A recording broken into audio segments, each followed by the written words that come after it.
오늘 말씀으로 성령으로 세례를 주시는 분이라고 하는 제목으로 하나님 말씀 전하도록 하겠습니다. 본문은 예수님께서 공생애를 시작하시기 전에 갈릴리 나사렛에서 나오셔서 이제 요단강에서 회개의 세례를 베풀면서 주님을 맞이할 수 있도록 준비하는 세례 요한에게 오셔서 세례를 받으셨습니다. 이 세례를 예수님께서 세례를 받으시고 요단강에서 올라오셨을 때에 하늘이 갑자기 열립니다. 그리고 성령이 비둘기같이 임하고 하나님께서 너는 내 사랑하는 아들이라 내가 너를 기뻐하노라 이렇게 외쳐주십니다. 이것이 본문의 전부 다 내용인데요. 우리 첫 번째로 성령으로 세례 주신다는 것이 무엇을 의미하느냐 8절 지난주에 잠깐 다루다가 말았지 않습니까? 자, 여러분 성령으로 세례 주신다는 게 뭘까요? 성령 세례는 예수님으로부터 시작되어진다라는 것입니다. 8절 한번 보자고요. 8절 한번 읽어볼까요? 시작. 나는 너희에게 물로 세례를 베풀었거니와 너희에게 성령으로 세례를 베푸시리라. 자, 여러분 물 세례와 성령 세례 지금 이 두 가지를 이야기하고 있잖아요. 그럼 무슨 말입니까? 요한의 세례와 예수님의 세례가 그 권위의 차이가 있다라는 걸 지금 이야기하고 있거든요. 요한의 세례는 요한의 세례는 주님을 맞이하기 위해서 받는 외적인 그러한 거룩한 성례라고 한다면은 예수님이 주시는 성령 세례는 내적이면서 본질적인 측면에서 사죄의 은총, 다시 말하면은요, 죄 용서함 받고 영혼이 정결케 된 사람이 이제 영생을 소유하게 되었지 않습니까? 말이 좀 어려울까요? 그러니까 용서받고 그리고 구원의 확신을 가진 자, 생명을 가진 자가 하나님께서 주시는 그 선물인 성령을 받았을 때에 이걸 다르게 말하면 성령으로 인을 쳤다 그래요. 성령으로 인쳤다. 무슨 말이냐면은 내가 예수 믿고 나면은 성령이 내 안에 들어오셔서 너는 하나님의 자녀야고 도장 쳐주시는 거예요. 그러니까 구원받은 자는 어떤 사람이라는 거예요? 여러분이 예수를 믿었다 이 말은요 내 안에 성령이 계신다라는 말도 되고 성령이 들어왔다라는 것은 너는 이제 하나님의 자녀야 하고 도장 찍어준 거와 같다라는 거예요. 도장은 뭐예요? 보증이지 않습니까?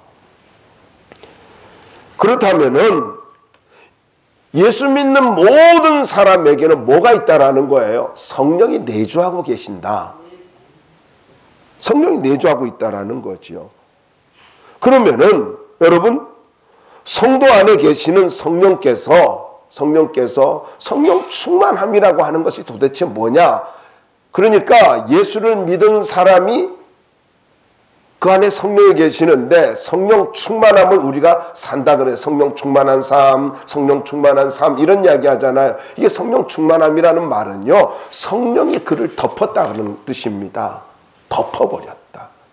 그러니까 내 힘으로 사는 게 아니라 성령께서 그를 덮어가지고 이끌어가는 인생을 사는 것. 근데 이게 어떻게 된다고요? 예수님께로부터 오는 것이다. 내가 막 노력해서 되는 게 아니라는 거예요. 여러분 생각해 보세요. 나무가 가지에 물이 오르고 그리고 꽃이 피고 열매가 맺혀지잖아요. 그럴 때 나무가 내가 꽃을 피울 거야. 뭐 힘을 쓰고 그래요. 뿌리에다 힘 주고요. 그리고 열매를 맺기 위해서 막 노력하고 그래요? 아니잖아요. 시냇가에 심겨 있으면요. 물이 자동적으로 그 나무로 들어가고요. 그리고는 꽃이 피고 열매가 맺혀진단 말이에요. 마찬가지입니다. 내가 성령 안에 있기만 하면은요, 하나님 앞에 기도하고, 말씀 가까이 하고, 예배하고, 믿음으로 살면은 성령이 내게 충만하게 임한다라는 것입니다. 그래서 반드시 뭐가 있어야 돼요? 말씀과 기도가 있어야 돼요. 그러니까 성령이 내재하시는 성도만이 성령 충만함을 받을 수 있습니다. 이게 쉬운 말 같지만 중요한 말이에요. 여러분이 구원받은 하나님의 자녀라고 하면은요, 누구든지, 목사만 아니라 누구든지 성령 충만함을 받을 수 있습니다. 이걸 잘 보여주는 것이 마가의 다락방이잖아요. 오순절 성령 강림이잖아요. 여러분 생각해 보세요. 거기에 120문도가 모였는데 모두 다 성령 충만함을 받았잖아요. 저는 그 말씀을 묵상할 때마다 이런 생각이 들어요. 거기에 베드로와 같이 다 믿음 좋은 사람만 있었을까요? 저는 이런 생각도 해봤어요. 자꾸 가자가 아니 믿음은 별로 없는데 야 자꾸 기도회가 있으니까 그냥 한번 가보자. 그리고 그곳에 가면 맛있는 음식도 준대. 그 마가 집이 엄청 부자야. 120명이 다락방에 모일 정도니 얼마나 큰 집이겠어요. 그러니까 데리고 가자 하니까 그냥 얼떨결에 따라가가지고 앉아있다가 기도하자니까 자기도 뭐 가만히 혼자 눈 뜨고 있을 수 없으니까 같이 기도했을 거 아니에요. 그런데 여러분 성경을 보십시오. 거기에 보면요, 모든 사람에게 성령이 임했습니다. 모든 사람에게. 저는 여러분 모두 다가 오늘 이 말씀을 듣고 성령 충만한 사람이 됐으면 좋겠어요. 성령의 사람이 됐으면 좋겠습니다. 두 번째로 성령 세례를 주신다고 하는 것은요, 성령을 선물로 받은 성도가 성령 충만한 삶을 살아야 한다 하는 것을 이야기하고 있어요. 그러니까 예수님이 성령으로 세례 주시잖아요. 그럼 예수를 믿는 사람은 어떻게 살아야 돼요? 성령 충만한 삶을 살아야 돼요. 성령으로 살아야 된다 이 말입니다.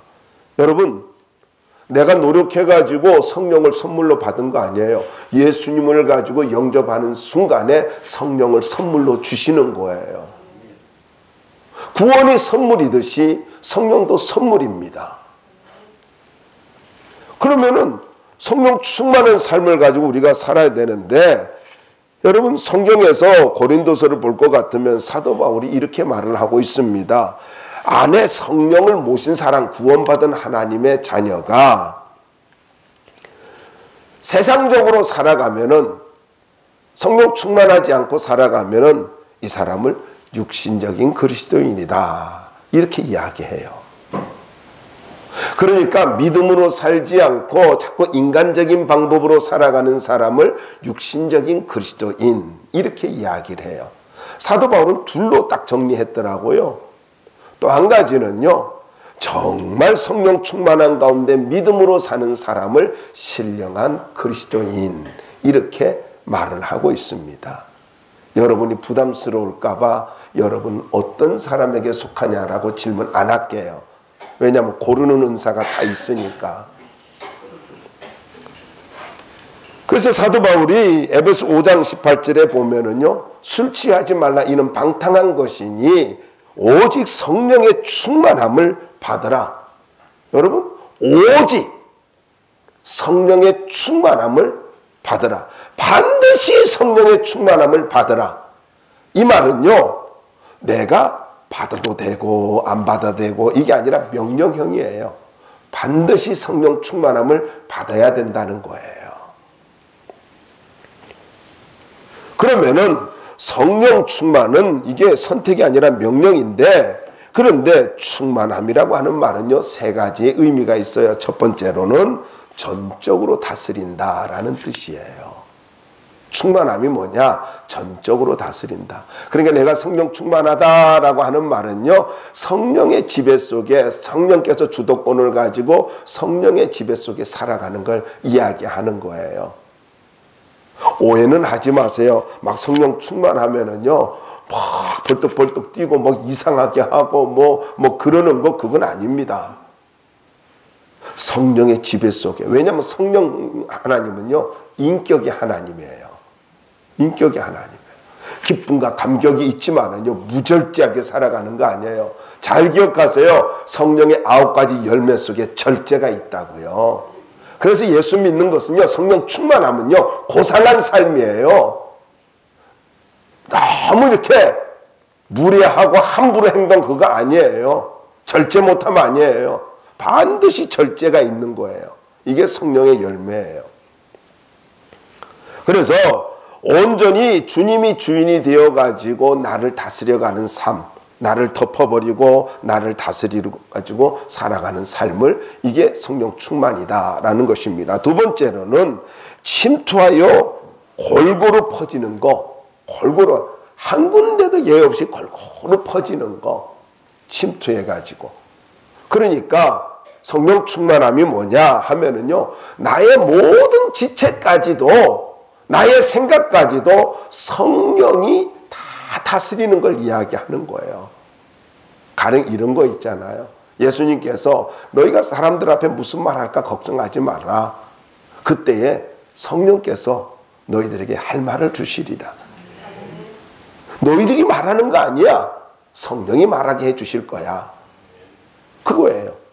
여러분, 우리 그런 거 많잖아요. 생각지도 못한 말이 튀어나와요. 어떤 사람을 만나가지고 문제를 해결하려고 할 때, 이거 어떡하지? 계속 기도하고 갔어요. 그랬더니요, 그 사람 마음이 녹아져 있는 거예요. 열려져 있는 거예요. 그리고 나도 생각지도 못한 말을 하는 거예요. 나도 모르게 믿음의 말을 막 하는 거예요.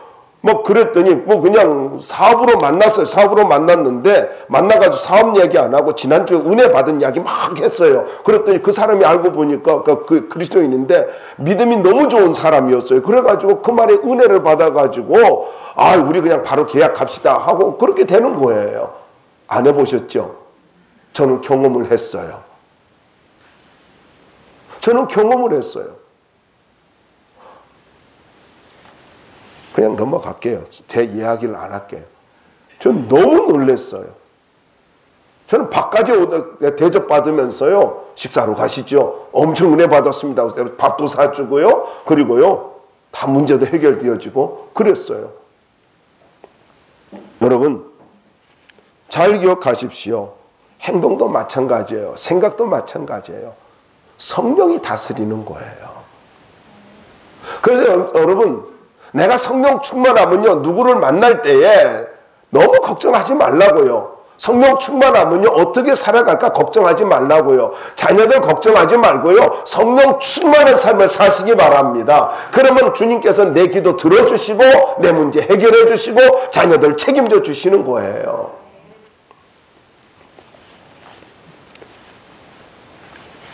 세 번째로는 돛담배가 바람에 잘 간다라는 그런 뜻이 있습니다. 옛날에는 이 풍력에 의해서 배가 움직였지 않습니까? 목적지를 가려면은요, 이 바람의 방향을 잘 봐야 된단 말이에요.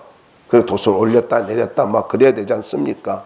바람에 배가 잘 이끌려 가듯이 성령의 인도함을 받으면은요, 우리의 목적지까지 순탄하게 간다라는 거예요. 때로는 풍랑도 있잖아요. 근데 여러분, 저는 그 찬송가 참 좋아해요. 이 풍랑 인연하여 더 잘 갑니다. 옛날에 많이 불렀던 찬송이 요즘은요, 복음 찬송가만 부르는데 복음 찬송가도 너무너무 좋은 거 많잖아요. 광야를 걷는다 할지라도 하나님이 다 예비하시잖아요. 요즘 계속 광야 얘기 많이 나오죠. 여러분, 아무것도 없는 것 같아요? 하나님 계십니다. 이것저것 필요한 게 너무 많아요. 하나님이 채워줘요. 저는 성경 읽을 때만 너무 재밌어요. 아니 40년 동안 광야를 걸었는데 신발이 닳지 않고 옷이 헤어지지 않았대요. 조금 지겹긴 했겠어요. 여자들은 매년 이렇게 옷이 없잖아요. 그죠? 여자분들은요. 농은 열면은 옷은 있는데 입을 옷이 없는 거죠. 그런데 어때요? 옷이 헤어지지 않았대요. 하나님이요, 옷이 닳지 않도록 만들어주시고 신발이 떨어지지 않도록 만들어주시고 하나님이 모든 거 필요 채워주시니, 그러니까 광야를 지날 때 뭐 해야 돼요? 여러분, 하나님의 말씀으로 믿음 키우는 시간이에요. 그렇게 살아가는 거예요. 그럼 광야를 걸을 때도 어떻게 해야 돼요? 성령 충만하면 되는 거예요. 성령 충만함. 자, 그 다음에 이제 우리가 보면은요, 9절 말씀을 보시면 예수님이 세례를 받으신 이유를 말씀하고 있거든요. 한번 9절 읽어봐요. 시작. 그때에 예수께서 갈릴리 나사렛에서부터 와서 요단강에서 요한에게 세례를 받으시고, 자, 그때에라고 하는 말은 그 날들에라는 뜻이거든요. 그러니까 세례 요한이 회개 사역에 박진감이 넘치게 그렇게 사역하고 있는 그런 의미를 가지고 갖고 있고요. 또 한 가지는 역사상 가장 위대한 사건으로 성령으로 세례를 주시는 예수님께서 이제 나타나시는 걸 말씀하고 있어요. 그때에 드디어 뭐 그런 거지 않습니까? 그 날들에 그 예수님이 세례 사역을 하고 있는 세례 요한의 소식을 들었을 거예요. 그런데 바로 오시질 않고 나사렛에서 30년의 세월을 딱 마치시고 그리고 오시는 거예요. 그러니까 사적인 생활 30년의 생활을 마치시고 사회적으로도 모두 30세가 돼야 랍비로 인정을 받거든요. 그래서 사회적인 이런 것도 있단 말이에요. 그러니까 30세를 딱 마치시고 그리고는 공생애, 사적인 생애를 마치고 공생애를 시작하시려고 세례를 받으러 오셨다는 거예요. 여러분 한번 생각해 보시기 바랍니다. 갈릴리 나사렛이라고 하는 것, 예수님이 헤롯의 박해를 피해서 애굽으로 피신하셨다가 다시 이제 귀국해 가지고 간 곳이지 않습니까? 나사렛에서 생활을 했는데 4개의 행정구역 중에 하나거든요, 여기가. 근데 예루살렘으로부터 약 북쪽으로요 120km 정도 떨어져 있고, 이 나사렛은요 해발 약 488m의 구릉지라고 합니다. 그러니까 나사렛과 베들레헴은 이거는 어떻게 보면은 기독교인들에게 있어 뭐 고향과 같은 그런 지명이지요. 그런데 성경을 이렇게 연구하다 보면은 누가는요 이 지명을 아예 생략을 했어요. 근데 마태는 갈릴리로서 요단강에 이르러 이렇게 말을 했어요. 갈릴리로서 요단강에 왔다. 뭐 갈릴리가 엄청 넓잖아요. 그런데 마가는요 구체적으로 갈릴리 나사렛이라고 하면서 이름을 밝히고 있어요. 지명을 밝히고 있어요. 왜 그랬을까요? 여러분 이렇게 마가가 구체적으로 지명을 밝히는 이유는요, 이 지금 대상이 누구라 그랬어요? 바로 로마에서 예수를 믿는 로마인들, 이방인들이잖아요. 그러니까 저 갈릴리 나사렛에서 예수님이 계시는데 그분이 하나님의 아들이고 그리고 우리의 모든 죄를 용서해 주신 분이다 라는 것을 듣기만 했잖아요. 듣기만 했으니까 정확하게 어떤 분인지 어디에서 어떤 분인지를 잘 모르니까 정확하게 지명을 밝히고 있는 거예요. 수만리 떨어진 곳에서 예수님에 대해서 잘 모르니까 정확하게 역사성을 가지고 증명해 주기 위해서 나사렛이라 하는 말을 가지고 사용했다라는 거예요. 그런데 요단강에서 요한에게 세례를 받으시고 라는 말씀이 나오지요. 이 말은 요단강에서는 요단강 안에서 그러니까 강으로 들어가 가지고 예수님이 세례를 받으셨다라는 것을 이야기하는데 세례가 뭐냐라는 거예요. 세례라고 하는 말은요 잠그다, 물로 씻는다, 적신다 이런 뜻이 있어요. 그래서 이걸 예수님과 연합하는 마음, 그러니까 연합한다라는 그런 측면에서는요 세례를 물에 잠근다라고 이렇게 본침례교에서는 침례라 이렇게 사용하고 있고요. 이게 구약의 율법의 제사 제도에서 정결 의식을 행할 때에는요 속죄를 위해서 뿌린단 말이에요. 그러니까 이때는요 이게 물로 씻는다라고 하는 뿌린다, 씻는다 이런 개념을 갖고 있는 거예요. 중요한 것은 바로 이겁니다. 회개의 세례를 받으실 이유가 없는 예수님께서 아니 세례 요한이 베푸는 세례가 뭐예요? 회개의 세례잖아요. 근데 예수님이 회개할 이유가 있어요? 없잖아요. 죄 없으신 육신을 가졌지만 죄가 없으신 하나님의 아들이잖아요. 그럼에도 불구하고 세례를 받으신 것은요 바로 겸손함 때문입니다. 세례 요한이 마태복음 3장 14절 한번 찾아봐요. 마태복음 3장 14절 거기 나옵니다.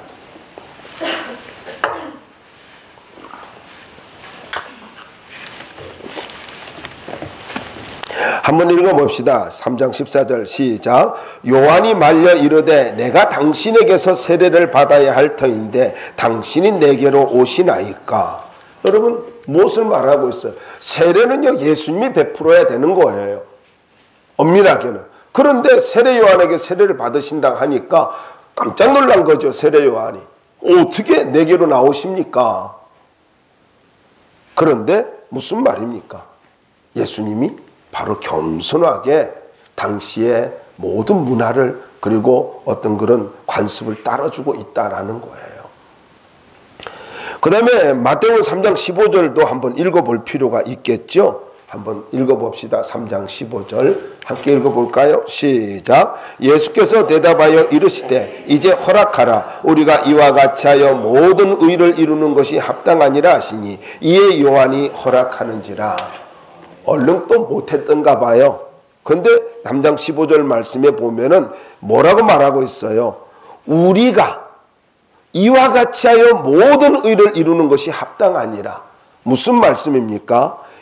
이제 허락하라 라는 말은요, 이제라는 말은 바로 지금 허락하라 라고 하는 말은 보내버리다, 양보하다, 포기하다, 허락하다 이런 뜻인데 너 모든 생각 내려놓고 이제 바로 지금 허락해야 된다. 바로 지금 나에게 세례를 행해야 된다. 그런 거예요. 그러니까 이 말을 가지고 무슨 말이냐면 더 이상 가로막지 말고 더 이상 어떤 머뭇거리지 말고 바로 시행하라 그런 거예요.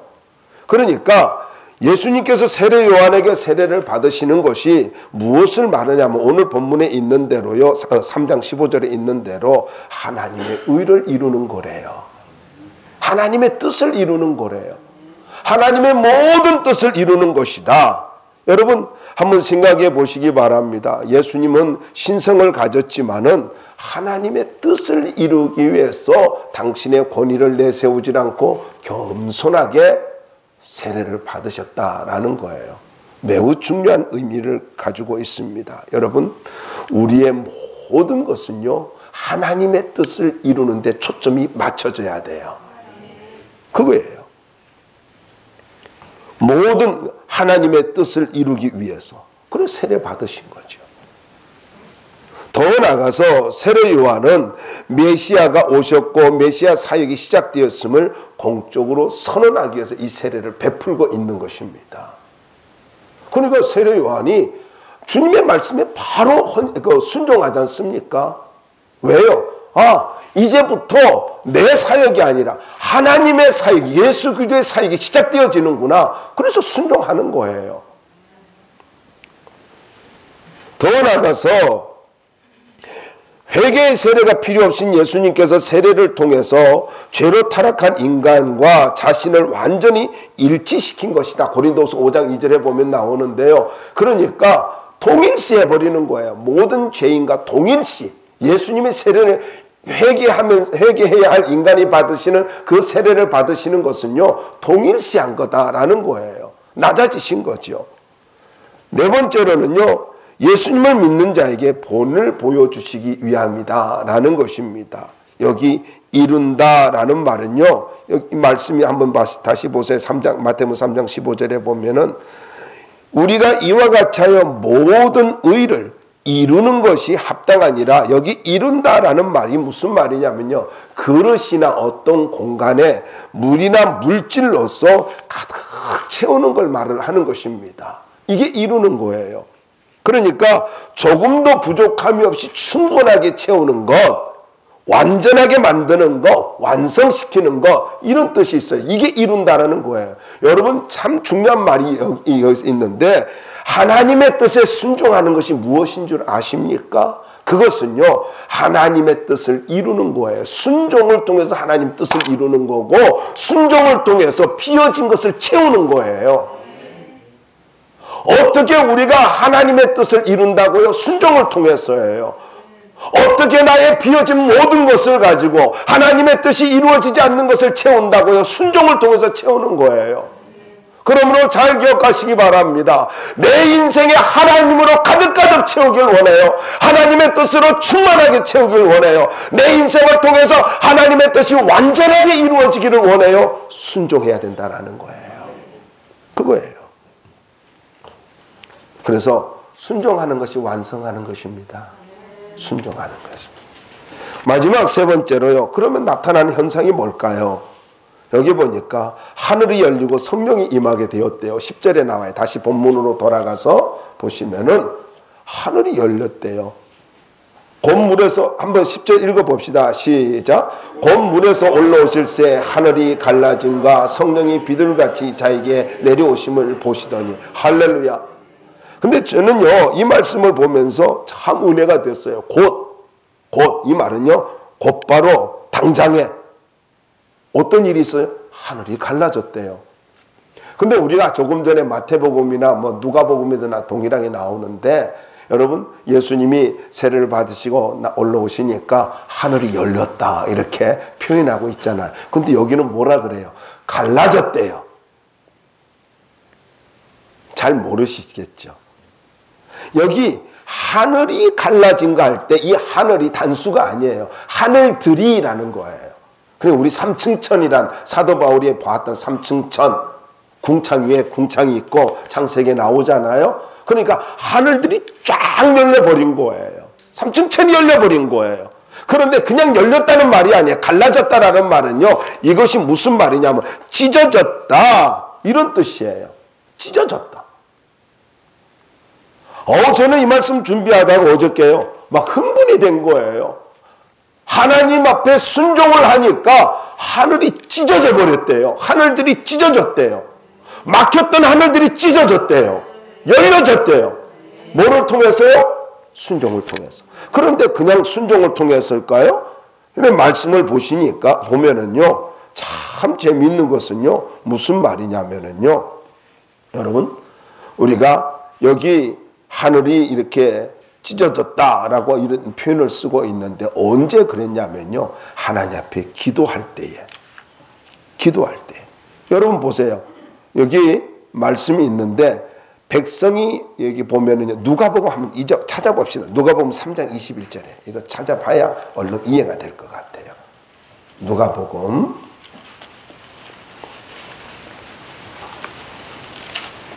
3장.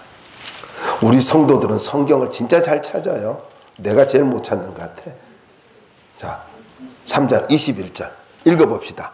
시작. 백성이 다 세례를 받을새 예수도 세례를 받으시고 기도하실 때에 하늘이 열리며 할렐루야. 언제 하늘이 열렸다고요? 순종하고 세례를 받고 딱 나오자마자 뭐 했어요? 기도했어요. 기도하니까 하늘이 찢어져 버렸대요. 이게 굉장히 상징적 의미가 있지 않습니까? 여러분 한번 생각해 보시기 바랍니다. 이 말씀에서요. 예수님이 기도하실 때에 하늘들이 찢어져 버리고 그리고 성령이 비둘기같이 임했대요. 여러분 순종과 기도가 성령의 임재를 불러왔다는 거예요. 저는 이 말씀을 묵상하다가 여러분 제가 좀 확대해서 좀 적용을 하고 싶더라고요. 그러면 예수님만 이랬을까요? 아니에요. 오늘도 여러분 한번 생각해 보세요. 엘리야가 기도를 하니까 하늘의 문이 열려지나요? 닫혔던 문이 열려서 3년 반의 기근이 다 해결되어지잖아요. 여러분 기도도는 뭐라고요? 하늘들을 찢어버리는 거예요. 막혔던 하늘, 삼층천을 가지고 찢어버리는 역사가 일어난다고요. 저는 어제 말씀 준비하면서 흥분되었어요. 여러분이 기도할 때 그냥 기도하는 것으로 그냥 넋두리 하는 것으로 저가 어떻게 한탄스럽게 그냥 한스러워서 내 기도는 왜 이렇게 응답이 안 돼? 여러분 절대로요. 기도는요. 어떤 것도 응답되지 않는 것이 없어요. 다만 하나님의 시간이 필요할 뿐입니다. 지난주 금요일날에 말씀드렸잖아요. 지금 응답이 되지 않아도 기도해야 할 이유는요. 하나님의 위로가 있기 때문이라는 거잖아요. 하나님의 위로가 있기 때문이잖아요. 그러니까 기도해야죠. 기도해도 응답이 되지 않아요. 그래도 기도해야 될 이유가 뭐라고요? 하나님의 위로가 있기 때문이에요. 그런데 예수님이 기도하니까 하늘들이 찢어지고 갈라졌대요. 근데 왜 이런 표현을 썼을까? 저는 매우 궁금하더라고요. 조금 이따 말씀을 드리겠지만요. 미리 말씀드리면 이거예요. 지금 400년 동안 하나님이 침묵했던 그런 시대라고요. 말라기 선지자 이후로 400년 동안 침묵한 하나님의 침묵이 있는 시간이라고요. 그런데 기도하니까 하늘들이 찢어졌대.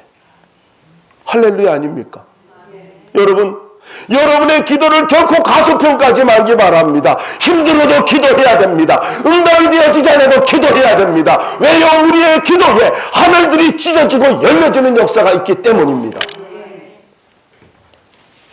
순종과 기도.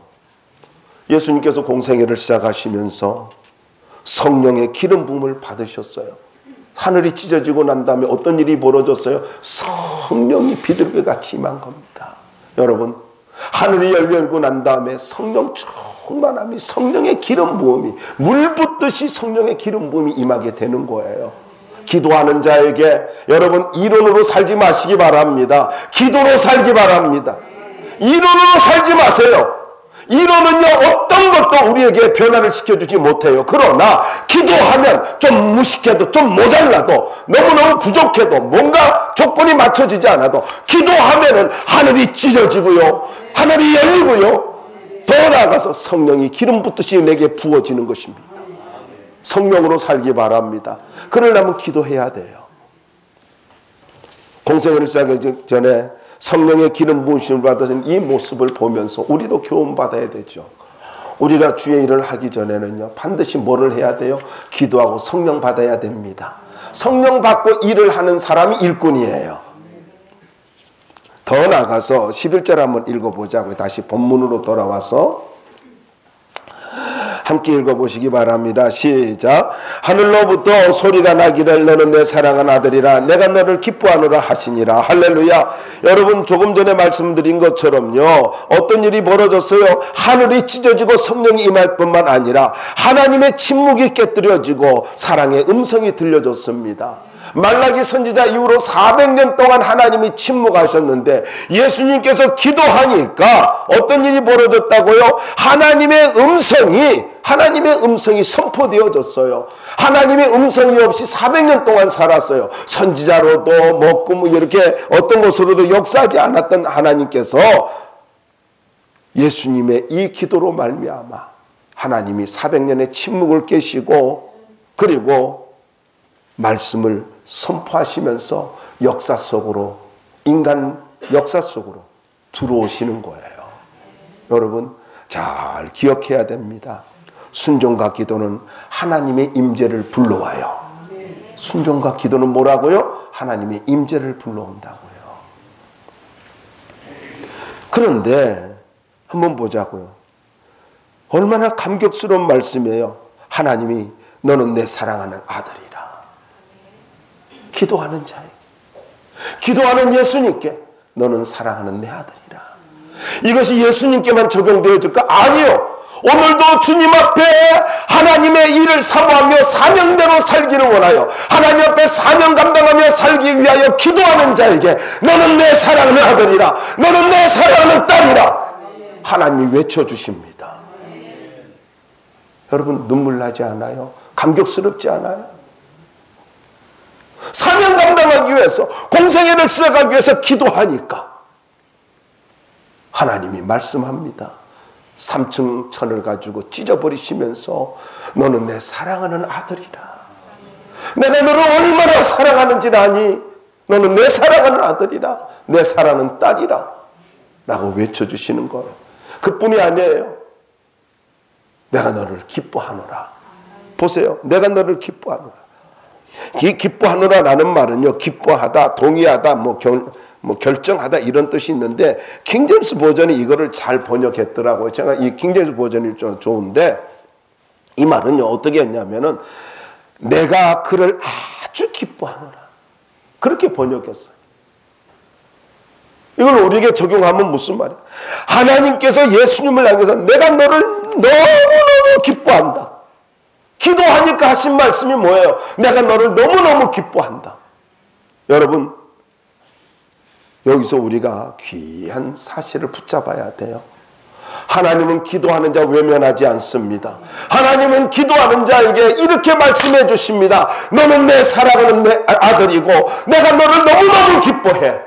너무너무 기뻐해. 이걸 보여주시는 거예요. 그렇다면 여러분, 우리 어떻게 살아야 될까요? 하나님의 사랑의 음성을 듣길 원해요. 하나님이 내가 너를 너무 기뻐해. 너무 기뻐해. 너무너무 사랑해. 이 음성을 듣길 원해요. 기도해야 합니다. 순종해야 합니다. 그리고 이 말씀은요, 예수님께서 왕과 제사장과 그리고 선지자의 삼중직을 시작하는 대위임식입니다. 성령을 부어주시는 것은요, 그리고 말씀을 주시는 것은요, 위임식이에요. 위임식. 이제부터 사명 감당하라고. 대위임식. 이 대위임식 사건이 어떻게 이루어졌어요? 성부, 성자, 성령, 삼위 하나님이 함께함으로 이루어졌어요. 여러분, 사명을 힘들어하지 마십시오. 사명이 있는 자, 사명을 감당한 자에게는요, 하나님께서 특별한 은혜를 주십니다. 특별한 은혜를 주셔요. 다시 말씀드릴게요. 여러분, 이제 연말이고 또 연초에 구역도 하고 뭐 여러 가지 또 이렇게 직분을 받게 되죠. 잘 기억하세요. 내가 포기하면은요, 다시 그 자리를 찾기가 쉽지 않아요. 아시겠어요? 내가 하나님 앞에서 주어진 사명, 힘들어도 그 사명 감당하면은요, 하나님께서 나에게만 주시는 특별한 은혜가 있단 말이에요. 순종과 기도가 성령이 임하고 하나님의 음성을 듣는 역사가 일어난 것처럼요, 여러분, 순종하고 기도하는 자에게 하나님은 성령의 충만함을 주시고 날마다 하나님의 음성을 들려주십니다. 여러분, 성령으로 세례받는 자, 그 사람이 사명자예요. 성령으로 세례받는 자, 하나님의 뜻을 이루는 자입니다. 성령의 사람이 일꾼이에요. 일꾼은요, 성령 충만함을 받아야 돼요. 그래야 교회가 세워지고 그래야 하나님의 나라가 이루어지는 것입니다. 주님으로부터 성령 세례받는 일꾼들이 되시기를 주의 이름으로 축원합니다.